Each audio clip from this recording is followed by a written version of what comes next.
The Chase Trifecta is an extremely powerful credit card setup that can give you significant value, but the problem is you probably aren't fully maximizing the value that you're able to get from the Chase Trifecta. And so in this video, I'm going to go over 5 reasons for why you probably aren't getting as much value out of the Chase Trifecta as you think you are. But don't worry, because I'm also going to go over some tips and strategies so that you can make sure that you're utilizing every important benefit. You're getting the most amount of points out of the Chase Trifecta as you possibly can, and then you're redeeming all of those points for the highest value possible. So as always, we're just gonna hop right into the video, but before I do that, do me a huge favor and hit that like button and subscribe down below, because it's a free and easy way to help support my channel. The first reason that you are probably not maximizing the Chase Trifecta is because you're utilizing the Chase Travel Portal. So within the most common combination of the Chase Trifecta, so the Chase Freedom Flex, Chase Freedom Unlimited, and Chase Sapphire Preferred, you're gonna get 25% higher redemption value when you book travel through the Chase Travel Portal. And then if you have the Sapphire Reserve instead of the Sapphire Preferred, then you'd get 50% higher redemption value when you book travel through the Chase Travel Portal. Basically, booking travel through the Chase Travel Portal is going to give you 1.25 cents per point if you have the Sapphire Preferred,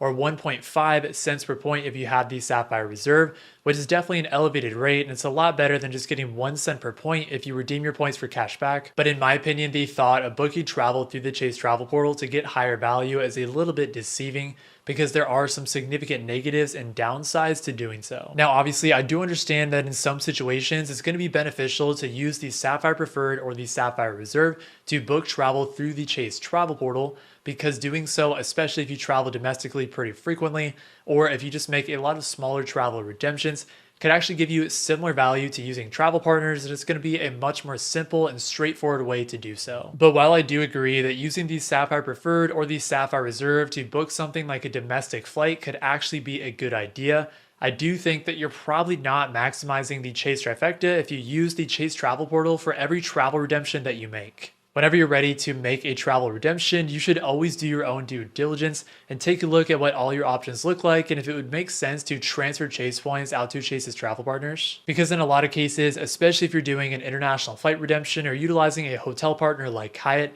you're probably going to get like 2 to 3 cents per point in redemption value, or in some cases even higher, which again is going to be a lot more than the 1.25 cents per point that you get with the Sapphire Preferred, or the 1.5 cents per point with the Sapphire Reserve when you book travel through the Chase Travel Portal. Beyond just the lower value, there are some other downsides for booking travel through the Chase Travel Portal as well. So the Chase Travel Portal is a third-party booking platform, which basically means that the travel portal is an intermediary between yourself and the specific hotel or airline that travel is booked with, which can definitely cause some additional problems if you have any hiccups in your travel itinerary. So if your flight is delayed or canceled or something like that and you have to rebook, then you're going to have to go through the travel portal instead of just dealing with that specific airline. Another reason that you probably aren't maximizing the Chase Trifecta is because you're forgetting to use all of the benefits. In some ways, the Chase Trifecta does require a little bit more of a hands-on approach, because there are a lot of different benefits and some credits as well that you need to maximize. The most well-known credit within the most common version of the Chase Trifecta,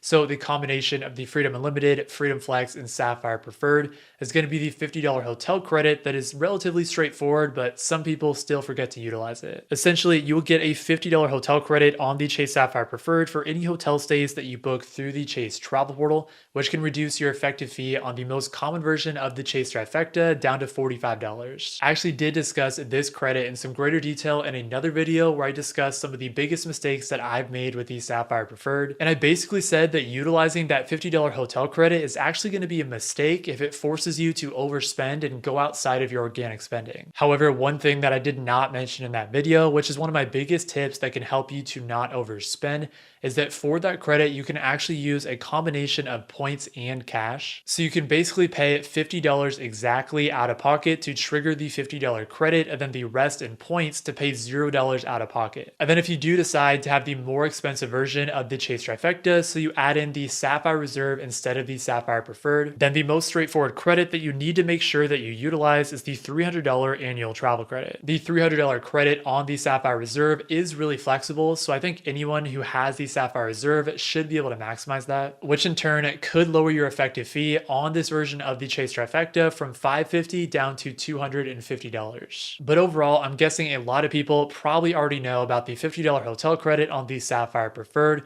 and the $300 annual travel credit on the Sapphire Reserve, but there are some less in-your-face benefits across these cards as well that you need to know about. For instance, both the Chase Sapphire Preferred and the Chase Sapphire Reserve are going to give you a complimentary DoorDash Dash Pass subscription. So if you are someone who utilizes food delivery services a couple times a month, then this could actually give you a significant amount of value. The Chase Sapphire Preferred is also going to give you 6 months free of Instacart Plus, and the Sapphire Reserve will give you an entire year. Both the Chase Sapphire Preferred and the Chase Sapphire Reserve are going to give you some important travel protections. All components of the Chase Trifecta are going to give you 5x back on all Lyft purchases. And then it's important to make sure that you're doing some of the little things as well. So like activating the 5x rotating quarterly category on the Chase Freedom Flex, just to make sure that you're getting 5x back on popular spend categories like grocery stores and gas stations, depending on the quarter. Additionally, not only do you want to make sure that you're maximizing every potential benefit across this Chase Trifecta setup, but you also want to make sure that you're earning as many Chase points as you possibly can. So you're probably not maximizing the Chase Trifecta unless you are very aware of the point multipliers,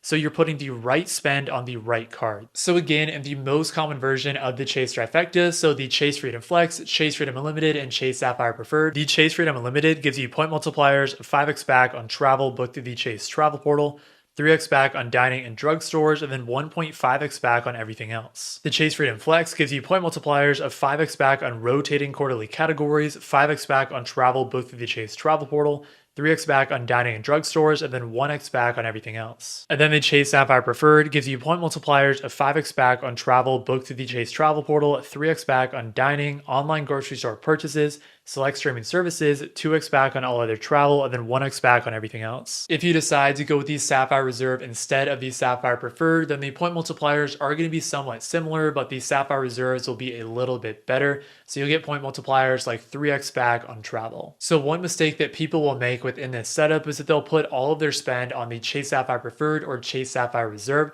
just because it's the highest tier card, so it has the illusion that it has the best point multipliers. However, in reality, except for a couple instances, you probably don't want to put that much spending on the Sapphire Preferred at all. And instead, I think the Freedom Unlimited is probably going to be your most used credit card within this setup, since you'll get 1.5x back on all purchases, and so it can act as a catch-all card. After that, you're going to want to use the Chase Freedom Flex to get 5x back on rotating quarterly categories, which can include some popular spend categories like grocery stores and gas stations. Then you can pretty much interchangeably use the Freedom Flex, Freedom Unlimited, or your Chase Sapphire card for that dining category, but I would recommend that you probably have a better option outside of the Chase Trifecta. So like the Amex Gold that gets 4x back on dining, or the Citi Custom Cash, which could get 5x back on dining. And then finally, you could use your Sapphire Preferred or Sapphire Reserve for that travel category, and then also for select streaming services and online grocery stores if those categories apply to you. Ultimately, again, it's just important that whatever spend that you're putting on the Chase Trifecta, that you're putting that spend on the right credit cards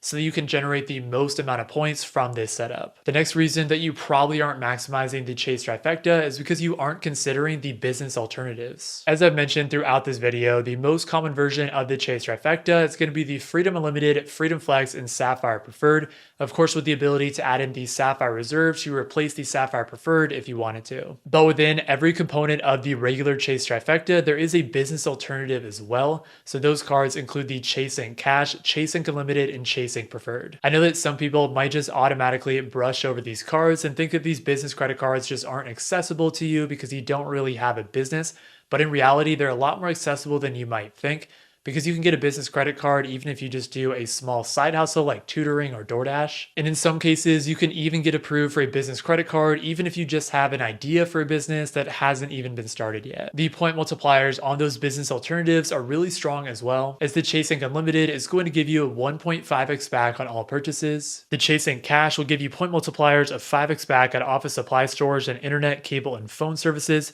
2x back at gas stations and restaurants, and then 1x back on everything else. Finally, the Chase Ink Preferred will give you point multipliers of 3x back on shipping purchases, internet, cable, and phone services, advertising purchases, and travel, and then 1x back on everything else. In addition to those strong point multipliers, each of these three business credit cards are going to have really strong welcome offers as well, that typically range from like 75K to 100,000 Chase points. So depending on what your travel preferences look like and what your business expenses look like as well, in some cases it might make sense to replace one of the regular components with a business alternative. Because like for example, the Chase Ink Preferred gets 3x back on travel purchases versus the Sapphire Preferred that gets 2x back. So if you travel a lot for business, then it could make more sense to go with the Chase Ink Preferred. At the very minimum, I think those business alternatives are going to be a very good supplement to those personal card versions, again, because of those strong welcome offers that they have. And my strategy is actually to have all four of those $0 annual fee cards. So I already have the Chase Ink Unlimited, Chase Freedom Flex, and Chase Freedom Unlimited, and I plan to add the Chase Ink Cash as well. And then as of now, I have the Chase Sapphire Preferred, and that's my higher tier Chase credit card that I'm rolling with.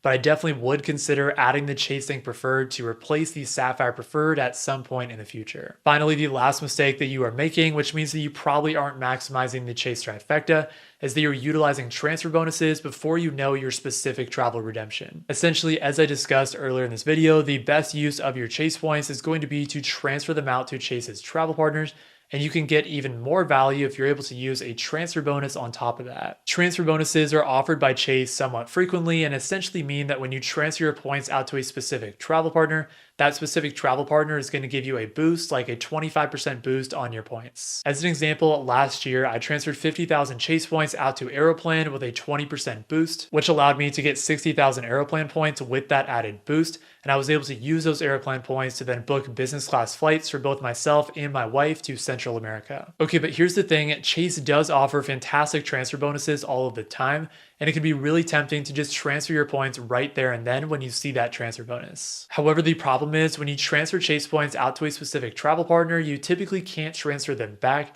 which basically means that your points are locked up with a specific loyalty program. So you just first really want to make sure that your travel plans are set up and intact, because you never know if your travel plans are going to change in the future, and then you're stuck with having those points that are already transferred out. I know sometimes it still could make sense to transfer points out to a travel partner anyways, even if you don't have a specific travel redemption that's locked up. So my tip for you there is just to make sure that when you transfer those points without a specific travel redemption that's already set in stone, that you're transferring points out to a travel program that you know in some way you're going to use because it's really flexible. So you could use those points for a couple different types of trips or for trips that you most commonly take. And that's exactly why I took advantage of a built transfer bonus that was really high to transfer points out to Aeroplan, even though I don't have a travel redemption in mind right now, just because I know the Aeroplan is really flexible and I could use those points in a lot of different ways. Ultimately, the Chase Trifecta still remains one of the best credit card setups that is out there, but sometimes you do have to take a little bit more of a hands-on approach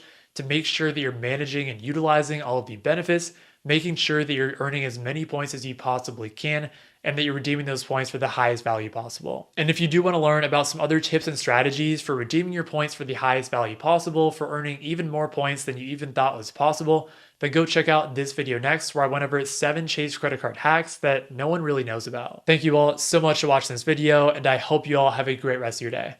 Peace.